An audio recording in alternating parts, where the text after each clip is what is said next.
So I'll explain to you why exactly I went abroad.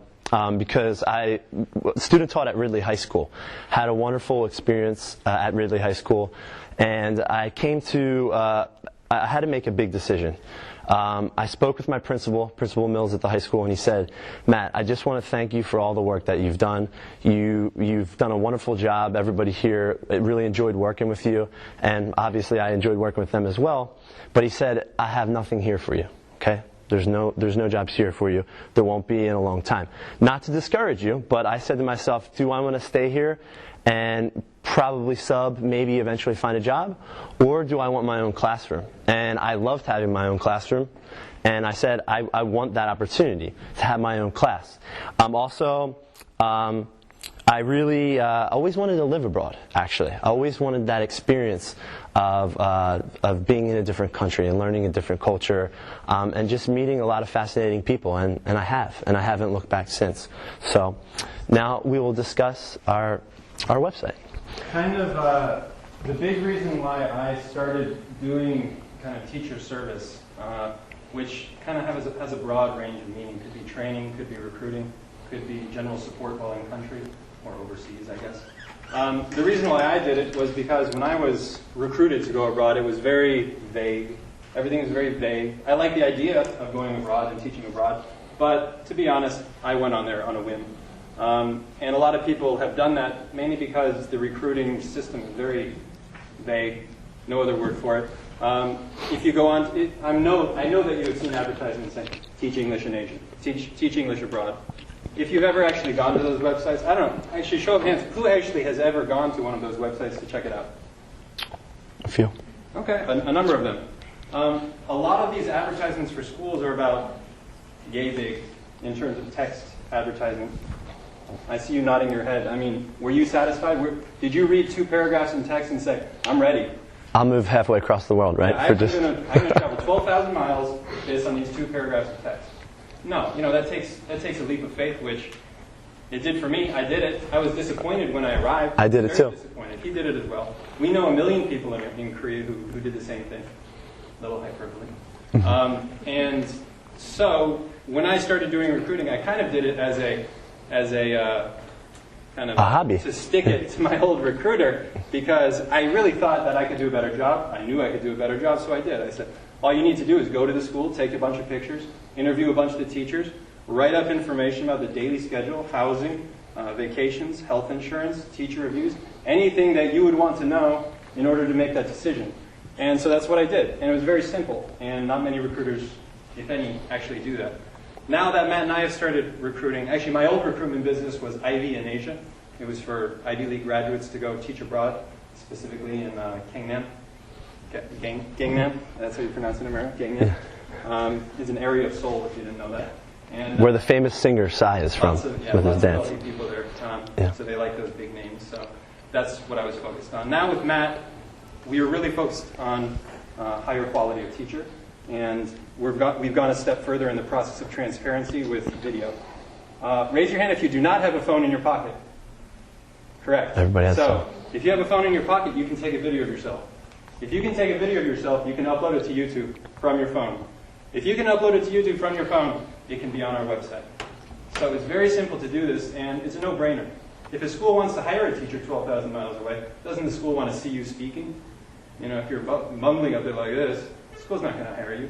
If you have some weird, physical tic while you're standing and talking, the school doesn't want to hire you. So the schools, that's the number one thing they say to us when they talk to us. So we want teachers to actually provide videos. Very simple to do. We'll show you one a little bit later. Mm-hmm. Number 2, we require schools to also provide us with videos. We require an introduction video from schools, a teaching philosophy video from schools, a tour of the school video, other videos that are not required yet, but we're encouraging.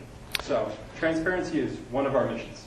So with that being said, we can show you exactly how we work. James and I are really serious about showing teachers that are applying and schools vice versa. They need just as much information about you as you need about them. And it's a two-way street, and that's how it should be, especially because you're flying across the world to work at these schools. So we say to these schools, you know what? There needs to be a change. There needs to be someone, James and I, who can come in and videotape, or eventually they're supposed to create their own videos. But this is one of the first schools that we've worked with, and this is a school called the Herald School, and it's a great school that any of you would love to work at. Yes, I would love to work there. From 4-year-olds to 7-year-old students. So we go into the school, and what we do is we have an interview with the head, the owner of the school, the principal, or their head Korean teacher or Chinese teacher, and then one of their foreign teachers that are currently at the school. So if you're on our website, you can say, okay, I'm applying directly to this school. It's kind of like here in America, how it should be. I can see as much about the school as I want to. I can see who's working there. I can hear about the education philosophy of the school. I can hear how other foreign teachers there teach. So for example, we will show you a pretty interesting video of, this is Christy, Supervisor Christy, and it says it's too small, but it'll play. So I'm going to blow up. My name is Cindy. The speakers are not connected. At Herald School. Great. That could be. This is the speaker's where? You can make it come I'm through. from Korea. Oh, that's good idea. No. No, What is your favorite? actually, it worked. That was good. That was good. Can anybody hear? Every Here, start a little bit before. I will. feel hungry. All right. This is pretty. What is your name and your position? Can anybody hear that or no? My name is Cindy, and my position is a head teacher at Herald School. Great. Cindy, where? Great quality. I'm from Korea. Cindy, what is your favorite snack and why? We- You gotta listen to them up a little bit. After each class, all the teachers feel hungry because we students absorb energy from us, so we eat anything. That's the seafood That is the snack that universal you usually eat, right? Yes. How long has the school been open? Okay, more than 14 years now. 14 years. Wow. Yes, and then we have a good reputation in this area.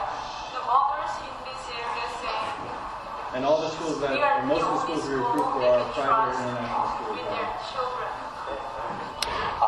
Okay, so guys, you can see on our website, if you sign up, obviously, and not obviously, but it is free. You should never pay for any recruiting service whatsoever. The school should take care of that. Teachers never pay anything. If you ever work with a recruiter that charges you money, go the other way.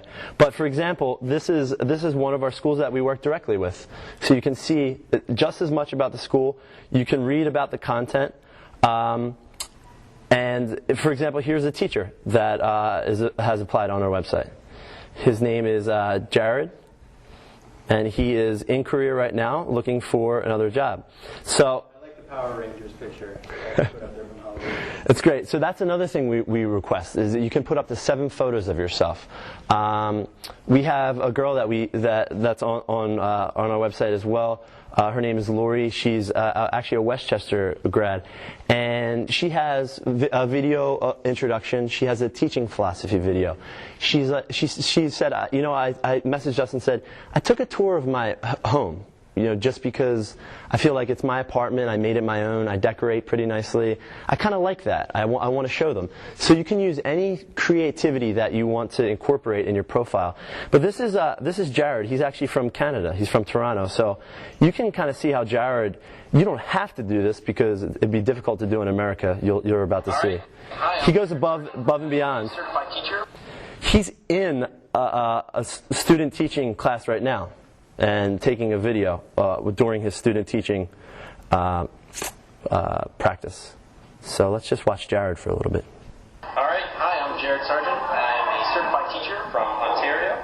I've traveled my whole life in search of a full, rich education from across Canada and the Maritimes to Europe and Australia. I love learning and I love teaching because of how I can cater the curriculum of delivery to students' strengths to stimulate their curiosities and foster their engagement in the curriculum. I like to offer fair assessment to accurately report on student learning. Why don't you guys come into the class and check out some math. Notice that's completely okay to read off the paper. That's entirely fine. No one's going to judge you on that. So it's in. Yeah, it's not legal, and I know that first off, and James. Hands up. What are we talking about? Circumference. No. Just like that. What else are we talking Okay. Yes, it does. Any math teachers out there? Okay. So James, you want to talk? So our first mission was transparency.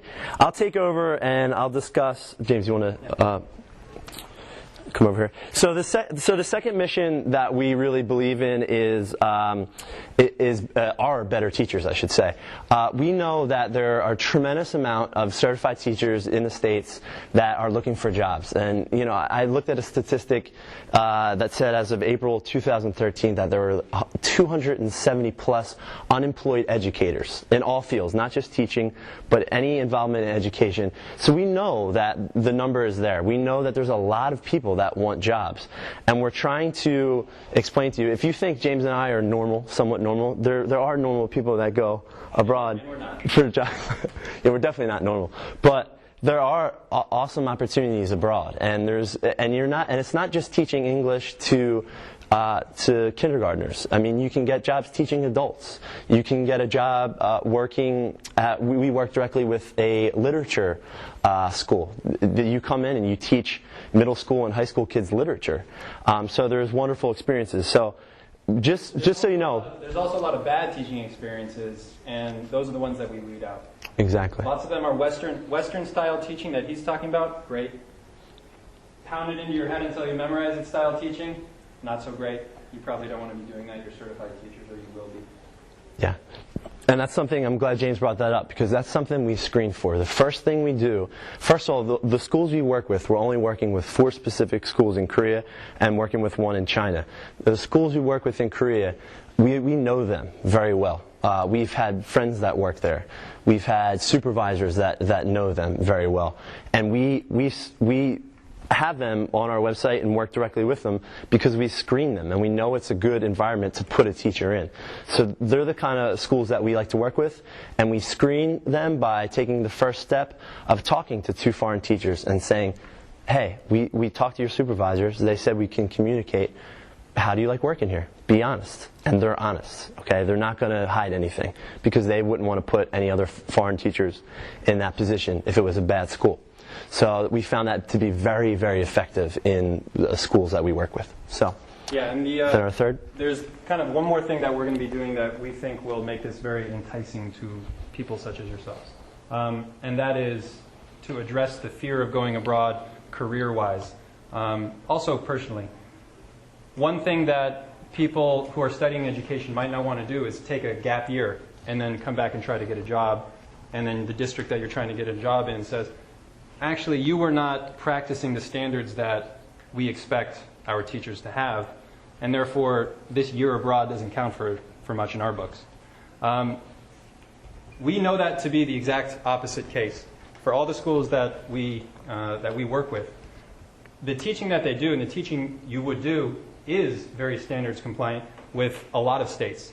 And so during the year abroad, actually I'm talking about the professional, you can talk about the personal. Yeah.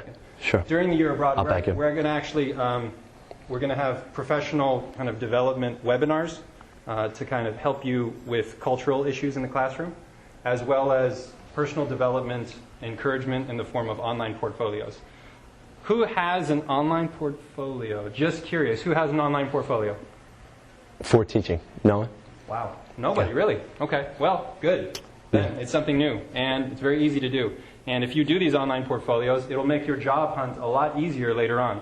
And that's what we're trying to do. We're trying to not only bring you abroad and give you an amazing experience that you want to have, you're also going to be bettering yourselves professionally. Yeah. So let me summarize what James said. So if you're abroad, okay, and you have an experience and you come back after a year and you want to apply for a position, you talk to an assistant principal or a hiring director at any public school, and you say, they ask you, oh, I see on your resume that you were abroad for a year. Yes. Well, how was that experience? It was great. And then you say, well, principal or director, this is also what I did. Here, you can give them a link or show them your portfolio and say, you can bring your laptop in with you and show them your portfolio page and say, while I was abroad, I actually taught really engaging lessons. I followed state standards from the Pennsylvania Department of Education, and we've all been to that website, and you see that state standards list, and you say, hey, I taught a kindergarten reading lesson that correlates completely with this lesson that I taught abroad. Because they use, in Korea and China, they use American and British texts. So what you did was worthwhile. So your experience abroad is worthwhile. Yeah. And like Jared, he student taught, and he used a Weebly portfolio. Which Weebly.com is the kind of very basic portfolio. Yeah, it's a blog spot which can be converted to a portfolio, so it is your own website address. Yeah. It's so easy to access, but it's an option. If you want to do that and you want to come back and make yourself look really good and present yourself as a very dedicated teacher, there you go. And you could teach one lesson a week if you wanted to. And another thing is, think about what your supervisors abroad are going to think of in Korea. They're going to say, wow, like you're going above and beyond. Like, you don't have to create these amazing lessons, but wow, we're not going to say anything because they're really good. So it's up to you. It's entirely up to you. And that's another reason that sense of accomplishment that you get from that is another basis for the second program that we have our teachers go through, which is a personal goals program. Do you mind if I kind of Absolutely, go ahead. So the professional development that we want to be doing in the background, helping you with that second decision career-wise after teaching abroad, or teaching for multiple years, that's what I did. A lot of people do, is personal goals. The people that have the best experiences whilst abroad are those that feel a sense of accomplishment. And that can mean any number of things. It could be accomplishment inside the classroom that you've done personally. You said, I want to become a better teacher with this. I want to incorporate this into my classroom. That's okay. But also personal goals outside of the classroom are super important. I learned Taekwondo for a month. It wasn't very much, but I'll throw it out there. Learned it for a month. Got a yellow belt. Whoop-de-doo. Number 2, I learned Korean. Not an expert, but pretty good. We played baseball. You know, yeah. We did well one year. We're terrible the rest of the years. I took a Korean cooking course for about a week and learned how to make some delicious, which, by the way, is one of the healthiest diets in the world. And when I came back, True. Everyone said I was too skinny, but I would joke around and say, you're too heavy. He's been back for 2 weeks. Just joking. 7 pounds. So that's not a joke. So good old America. Personal goals are important. We recognize that. We know lots of teachers. We know lots of teachers who are depressed in their time abroad, who leave after 6 months, who leave after 4 months. This is your time abroad. Happiness time. I'll go this. I'll help you go this way. No. Happiness time. 3 months, 6 months, 9 months, 12 months. It evens out at the end. But there is a dip for almost everybody. And the way that dip is overcome by the happiest teachers we know are having personal goals. Some people are studying for the LSAT that I knew. They accomplished that goal. That was their off-time activity. They said, all right, I studied for 4 hours this week. I'm good. I feel great about myself. Yeah. And so therefore, before departure, we want to help you identify some goals that you want to accomplish. Maybe you won't achieve those goals. Maybe you'll change those goals. But we know and we think that goal achievement is important. And therefore, we're going to help you with that. Sure. And by the way, calling and contacting you 5 times during the year to make sure, to guide you and support you, to make sure you're okay when you're abroad. If you the mother hen exactly, program. We can call us father hens, I guess, but at the moment, yeah, we will. That is our goal. And we're very serious about that because we know that's very much needed when you're abroad. You need that support. So. Yeah, so we'd like to invite you. It's around 4 right now. We're going to try to leave around 20 minutes for Q&A. Let's see if it takes up 20 minutes. Please, guys, don't hold anything back. If there's anything you ever wanted to know about what it's like teaching abroad, ask us anything. We've had a combined 8 years. We pretty much know it all. So from Korea specifically, yeah. But we're recruiting in China as well with one school. Yes, we're just getting started in China. Anybody have any questions? Anybody ever thought about teaching abroad? You had like a program where you help out like finding housing and stuff if someone was interested in. You want to take it? With all our schools, housing is mandatory for the schools to find for you pre-arrival. Yeah. Some programs have systems where they'll tell you, come abroad, we'll put you up in temporary housing and then get you housing later. We don't do that. If we ever do that, there will be a very good reason for it, but no. All the housing is prepared. We pick you up at the airport when you arrive, drive you to your house, drop you off, good to go. Yeah, or the school might request that you come to the school first, you meet all the teachers, kind of get excited, and then then they drop you off one by one to your apartment, kind of look after you, get you set up, and that's how it goes. Not to mention, all housing is free. You don't pay any bills for housing.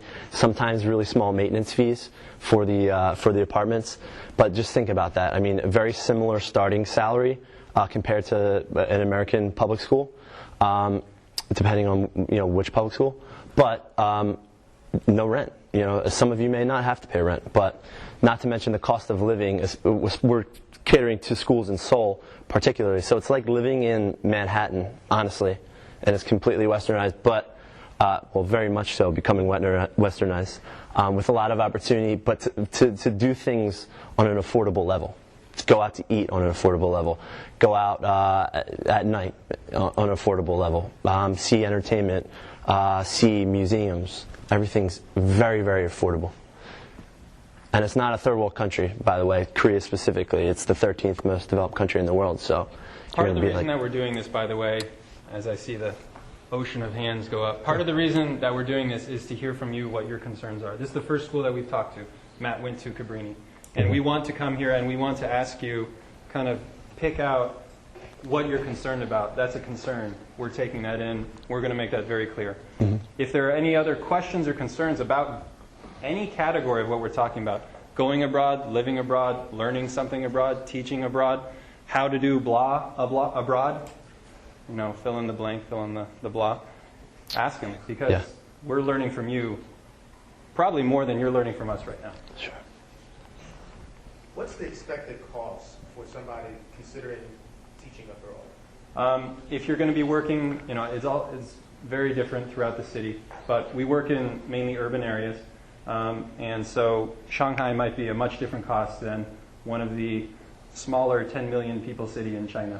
And Seoul, Gangnam, am I pronouncing the American? I guess it would be Gangnam. So that area might be different, but to generalize, to give you a number. Housing is paid for. So to give you an idea of basic meal cost, $6 for lunch, $10 for dinner. Is this what you're looking for, kind of some general numbers? Well, not only that. Salary? How much would it cost us to get out there? Generally speaking, well, first of all, housing and airfare are completely paid for. Housing and airfare. They fly you out for free anywhere in the continental United States, any school we work with. And to get to the bottom line, most teachers save $10,000 plus in their first year of teaching. Mainly because you're not paying for housing. If you want to, by the way, and just to finish up on that question, sir, you fly out, the school flies you out for free. Once you have your visa taken care of, they work with a travel agent almost always. And they fly you out. It doesn't matter what the cost of the plane ticket is. They want you. They want to bring you out. But the schools that you work in, you're going to be teaching a lot of wealthy students. When you're in the city, we're not talking about poor kids. They're paying for their children to learn English. The parents are paying for you to come out. So they're all people that work at Samsung, and there's doctors and lawyers and people that make a pretty good living. So they fly you out. That's part of your contract. You get free rent. Once you finish your contract, they fly you back anywhere back in the continental United States. Did that answer your question? That was more along the line. Sure. But if anybody has a cost of living question, feel free to ask that as well. I don't know if this is like a suggestion or question or both. Okay. We would love anything. Go for it. But you talked about they're paying for your apartment and stuff like that. But sure. I know just with different cultures and sizes, I'm an HGTV guru. So their spaces are a lot smaller. So maybe even putting like a little floor plan of something that you might be living in or what schools are setting you up in so that people can look at that and get a visual. I'm a visual person. Sure. So if you say, you're setting up in this and this is what you can fit, like I want to see it. So I have it, and it's the most unflattering picture that you'd ever imagine. It's on the SLI profile. Actually, if anything, someone's pleasantly surprised when they go in than being like shocked. Just showing on our website an apartment that they would live in, right? The bathrooms would be interesting. The bathroom? The first time I showed up, there was a shower head on the wall, just sticking on the wall of the bathroom. No separate shower area. This happened to be one of the smaller bathrooms I've ever seen in Korea. Shower head and then toilet there. So it's just kind of in the same room, drain in the middle. But I have to tell you that is different. That was my first that experience. would be like a concern, like Sure. I would be like, okay, True. well, I want to see, like, Okay. I want a Google Map, like, visual. Where Sure. are you dropping me? Where am I going? We have that on each profile. Yeah. and we do, yeah. Right. Just things that like we didn't see so far. So Sure. Here, I'm just, I mean, visuals are what we're all about too. Yeah. So I'm maybe just, okay. throwing that out there. Also with language, like obviously some of us might not know the language, and there might be that. So what we would be expected to know, or Sure. even like a guideline. For I would love to. We've put a lot of work. What do you speak? 조금만 알았어요. Yeah. But although we speak, 95% of foreigners in Korea, I'll talk about Korea specifically, don't speak any Korean. They don't speak any Korean because Nor do they care to speak Korean. nor do they care to speak Korean because Koreans spend so much time and effort on learning English that they're all dying to speak English to you. It's true. You will be standing in the subway system. Subway, greatest subway in the world, by the way. Standing in the subway, waiting for the subway. People will come up to you and just try to start conversations in English. Very friendly, very kind of nervous, like they're asking you out to prom or something. And you're kind of sweating, but they're shaking. But, not weird like that. But they're trying to speak English to you. Yeah. And if you ever have a problem, you're like, where am I? This map? And they're not going to do it. They will come up and say, you look lost. Can I help you? Yeah. Like they're dying to speak English. Like 2 occasions, I'll say this really quickly. An older gentleman, when I was taking the subway right before I came back, I was actually working part-time at a university, and I was having a walk. And this older gentleman came next to me, probably about 75 years old, full suit. By the way, they dress really well in Seoul. And Shiny suits. yeah, he comes right next to me and he says, first of all, it's a beautiful sunny day. He takes his umbrella out. He had an umbrella. Pops up and he said, "Do you know what the weather's supposed to be like today?" I'm like, he's like, "How are you?" So that's how he started that really awkward conversation. He was dying. But he was an absolute gentleman, and you'll meet a lot of a great, I'm going to say characters, but they're really good people. Go ahead. Well, part of the reason why James and I are trying to recruit, people that care a lot about education, because we know most of you have better characters than some of the other applicants that just come, I just want to travel and party, okay? They're not. We're trying to start a reform on the quality of candidates, because a lot of Koreans also say, if you look good, they're like, oh, wow, you're well put together, or you're a good person. Well, I didn't even say anything. How do you know if I'm a good person, right? But then they see other people that look like kind of, they're unkempt, or they don't really care about themselves. They drink a lot, you know what I mean? They look at those types of people and be like, look at that American. That person must be an American. He's not British. He's not Australian. He's not South African, which, by the way, all those people go over and teach. But there's like sometimes there's a bad outlook on Americans, but yet they love Americans, as James will tell you. I owned a school for 2.5 years. Just sold it recently. It was in Korea. I ran it with my friend, neighborhood school. Talked to mothers all the time about, mothers would grab us. They would sit us down after class and just want to talk to us about how their kids were doing. And that's a common concern that we hear, and I've heard a lot from others, is the quality of teachers, ESL teachers. I'm not just talking about teaching English. I'm talking teaching in English. Right, ESL.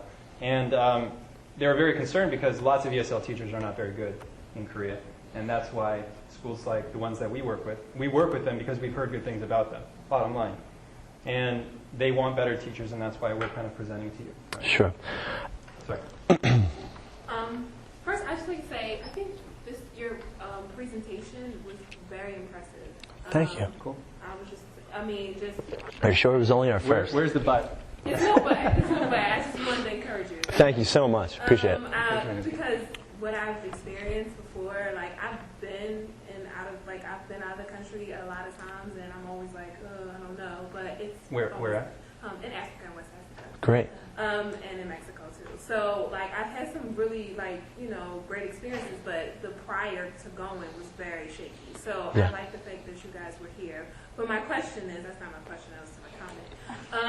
Great. My question is just security wise, because great question. I am a female. Can I answer that? So I would want to know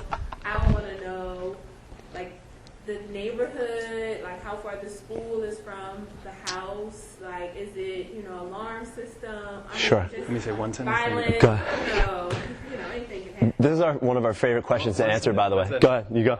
We promise. Absolutely. Everything that you want to know is going to be in these videos. We're specifically requiring them to answer those questions.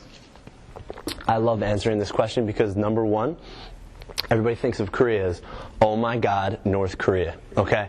And let me tell you a little something about that. I'll get back to that, but the first thing is the beauty of South Korea, especially, well, the whole country. Number one, no guns. Number two, no knives. Number three, physical assault, you have to pay thousands of dollars to someone. So if someone wants to physically assault you, everybody stands and watches to see the first person to throw a punch or do something crazy. Then that person gets convicted of a crime and has to pay that money. We're not talking about some third world country where people get their arms shot. It doesn't work like that. But what does work is you have to pay a lot of money, so very few people ever do that. That's not the reason, however. It isn't. But you have to imagine yourself in a city, in a major city, right? In the world. There's a lot of crimes in cities throughout the world, not just America. But for example, I had my mother and my aunt on my arm when I came back from Korea, and we were in Center City during Christmas time. And my mother, we were walking under the subway, and there was a SEPTA cop, and my mom said, "Oh, I don't think I'd be here by myself if it wasn't for you." And I thought to myself, why should they have to feel that way? Where in Seoul, you can go out, there's young women wearing skirts and, by themselves. I've seen 10-year-old girls by themselves on the subway. 7-year-old boys, they look like they were 7, riding the subway by themselves. And it's just unthinkable. That would never happen here. It's because everybody looks out for one another, and they're just not a crime-ridden society. And the biggest part is, honestly, it's because there's no gun violence and there's no drugs. So that's honestly talking about safety. I hope that answers your question. I would go the cultural way with that answer, by the way. Go ahead. You Continue. go the restrictions way. I go culturally. Go ahead. Culturally, Koreans are one of the least confrontational people in the world. You can read any study about it. Any global study that studies confrontation, somehow studies it. I don't know how. I don't know what surveys they use. Korea is always dead last in terms of, or dead first, whatever you want. Yeah. They are least confrontational. Probably the safest metropolitan city I've ever. It is the safest I've ever experienced. Perhaps the safest in the entire world. It's just a very safe place. Yeah, it's pretty amazing. Yeah. But how about we talk about the threat of... I wanted you guys to ask about safety before I presented. We all know about North Korea and the communist regime that wants to take over the world, right? Okay. Now, what James and I have learned while over there, for example, we're in Seoul during this whole threat. And our family, they're just... I was there for 3 multiple threats. Yeah, right. So my first major experience, which was a handful of months ago, we were together, building our business, and our parents are constantly calling us, constantly emailing us to the point where you feel bad, like you feel bad for them, because you're not worried about yourself, because they're so used to it. They know they've been doing this for so many years. There's no threat. If there's any attack, they're decimated. So I don't want to talk too much about that, but that's the truth of it all. So they don't make a big deal out of it. They literally live their lives in the most peaceful, relaxed way. They go out and drink coffee. They relax. Everybody's outside. They go to restaurants. They're not concerned about it. While on our media, CNN, anybody ever heard of Fox News too? Blasting John McCain. Here's the invasion defense plan. It's ridiculous, right? Because there's no way that there would be an attack, because it's basically proven that the rest of the world would come down on top of them. So, yeah. Next question. Yeah. Do you live by yourself or with people who go through this program as well? I personally have always lived by myself. I've never known anybody to have a roommate. Yeah. You can if you want. But you can when you come abroad. If you're living with, for example, my old school, a British girl that I worked with from Newcastle, and one of the Korean teachers at the school, they lived together, and they had a great experience together because they learned a lot about each other the whole year. And they had a Lauren and a Chrissy teacher, her name was. They had a great year together. I've always lived by myself. I lucked out my first apartment, a kitchen separated by a medium-sized bedroom, enough for a dresser, a queen-size bed. So I felt pretty lucky having that kind of setup. Yeah, but it's whatever room they have available for the next teacher moving on, or wherever the landlord that they work with, whatever they have available is where you would go. So it's hard to say, to find out whether or not you have a single bed or queen size bed. It's basically just the luck of the draw. I was really lucky my first 2 places, and then I lived with a Chilean friend of mine in a very small apartment for the time being. James, you had? These questions are very helpful. I have nothing to add. We'll talk about your roommate. When you live with Korean roommates. Well, that's when I found my own apartment. Yeah. I mean, you can find I found an apartment on Craigslist. Done. Yeah. It's housing. That's good. It's a major city. We'll give I'm a question. interested in how long is the school day? Is it similar to ours? Question. Great. If it's a traditional curriculum-based system, international school, yes. However, the starting date of the year, complete opposite. They start February 1st. Yeah. Right? Well, actually March 1st. I'm sorry, March. March 1st. And the summer vacation is just in between first and second semester. So opposite school year. China has our school year, same system, but Korea is opposite. So China same, Korea different. We felt like a lot of teachers that we've spoken with like the March to March because you can kind of enjoy the holidays with your family and then get through the winter, and then when you get there it starts getting warmer, and it's kind of just it's very similar to our weather because laterally, if you look at Seoul and you look at Philadelphia area, very, very similar laterally. However, they do have a monsoon season. Which is true. The monsoon is lots of rain. That's what that means. Okay? There's not that much wind. I guess there's some wind. And it's not like down in Southeast Asia. But there's a lot of rain for about 3 weeks. And by a lot of rain, I mean rain. It rains for 3 weeks. Yeah. It doesn't stop. There is that time. But you have to realize the great benefit when you have vacation time, you have, now this might seem very, very different from what you're used to, but you have a winter vacation and then you have a summer vacation at the private academies. And you have off like the week during Christmas. You have off a week in July for summer, and then there's about 15 to 20 national, that's approximately right, 15 to 20 national holidays throughout the year. Now it's really interesting how that works because it's like 2 separate mini vacations as well. So the 2 long weeks, and then they have Chuseok, which is a Korean Thanksgiving. That is in September, October-ish, and then they have the Lunar New Year, the Chinese Lunar New Year, which they celebrate in Korea and China and Japan, I believe. That is when, in January. I'm pretty sure it is in January. It's in January, January or the end of February. So that's a great time that a lot of our teachers like to say, hey, for example, I went on an amazing ski trip in the north of Japan with my friend Rai. During that winter holiday. Down in Thailand, I believe. I just literally, my friend Zach and I from Wisconsin, we had an awesome jungle trip in Chiang Mai, Thailand. I went to the Olympics jumping off in elephants. Beijing in 2008. Yeah. Went to Japan, went to Thailand, went to Vietnam, went to Cambodia, Angkor Wat. Amazing, beautiful. Yeah. Everybody go. Yeah. And not to mention, just similarly to Europe with inexpensive airlines in Europe, it's very similar in Asia. I flew to the Philippines. The weather wasn't so great in Seoul. I went on a gorgeous trip to Cebu and the islands in the Philippines. $150 round trip. That's what it costs if you book in advance. I mean, there's a lot. I mean, and that's what you have to look forward to when you consider this. You absolutely look forward to. Hey, I'm still young. I'm not married. I don't have kids yet. Some of you might. By the way, if you have there's a lot of married couples that don't have kids, or people that have boyfriend and girlfriends that apply. And schools like that. Schools actually really like that because they know for the most part you're going to stick together. Yeah. They really, really actually like that. They don't like tell the kids or anything, but it's fine. Like the parents would know, and it's not a big deal at all. Contrary to belief, they actually like that a lot. Yeah. Vince and Mary. It'd be tough if you broke up right when you arrived. Yeah, so just don't do that if you're considering. I'd just like to say really quick before I answer a question. This girl Chelsea, and you're gonna be next, I promise you. Chelsea, she's from Louisiana, and she goes by Chelsea Speak on YouTube channel. This girl is absolutely wonderful, and she has dedicated her experience in Korea. She's been there about 2 years now, almost. I believe she's 24. She has dedicated like her whole stay to be a video blogger about her teaching experiences, and not just teaching experiences, cultural experiences.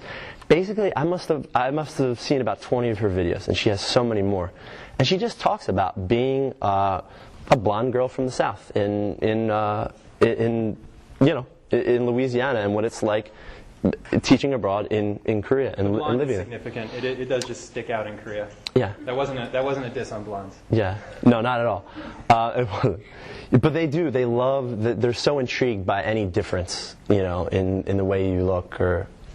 So yeah. I'm sorry, Miss. You in the red. That you had a question. Oh. Are there any short-term opportunities? For a couple of the schools, there are summer opportunities, yes, but not for another 9 months. Anybody else? Any others? Pretty much. These are very helpful. Thank you for the questions. Can you imagine anything else? You're on the plane, you arrive, you open your eyes. What scares you? Yes.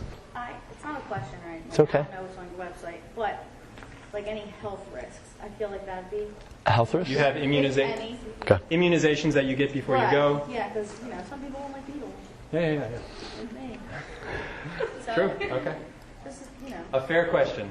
A big concern, I was just going to say, at Southeast Asia, they say a lot because of the jungle. You have to really kind of protect yourself if you're going to be exposing yourself to a lot of creatures and things like that. It's on a per-country basis. You go to your doctor, you say, I'm going to this country, I might go to this and that country. What do I need to get immunized? Yeah. They'll say, this.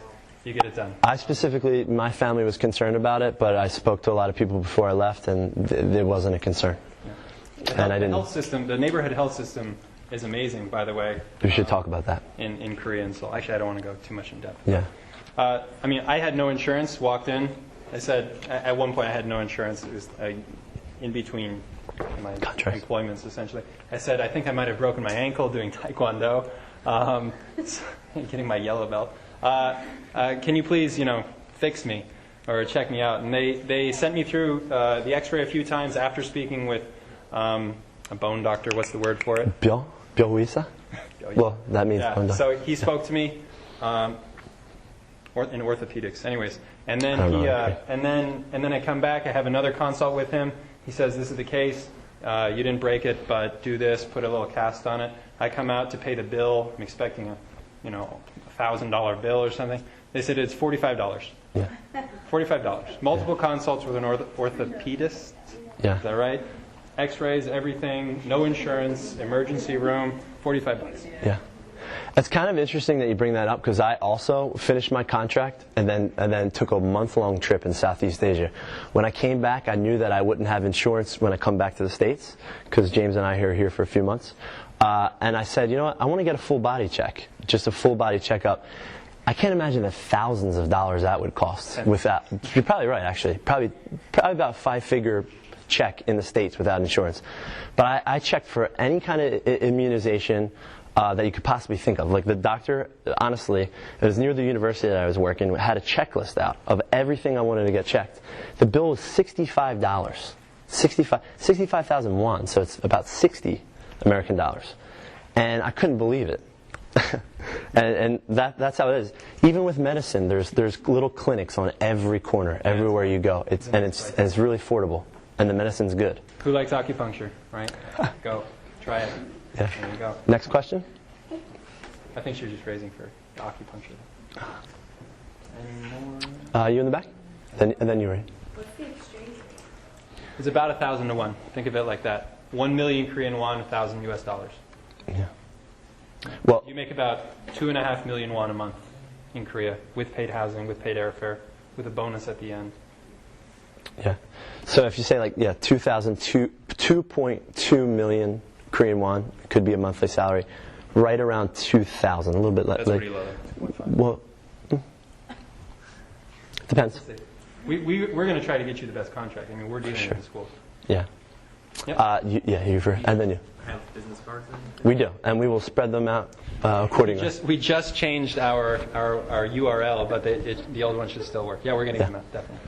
We're going to have that sign-up sheet as well. So if you're even vaguely interested, honestly, if you think, maybe in another 6 months, maybe I will be interested, just sign up now. Yeah. Because if you forget the name of our company, I don't know what to say. Yeah. We're going to put cards right here. Yeah. And honestly, here's another thing. Like we talked about couples coming abroad. We highly suggest there's so many more men. Well, it's probably about 65-35 men to women that go abroad. We highly suggest that if any of you have friends, like girls are interested in coming abroad, coming in groups. Coming in groups is good. It's a great, and you see people that you just know they're really close friends home, and you can just have so much more better experience. So, yeah. Yeah. Any other questions? I think he had one more. You have one more? No. You good? Okay. Everybody all right? Thank you very much. Good. We finished 6 minutes early for you guys. Thank you. I'll make sure I get one. Oh, sure. Guys, if you're interested at all, come over. I have a list right here, and you can just put your name and your email.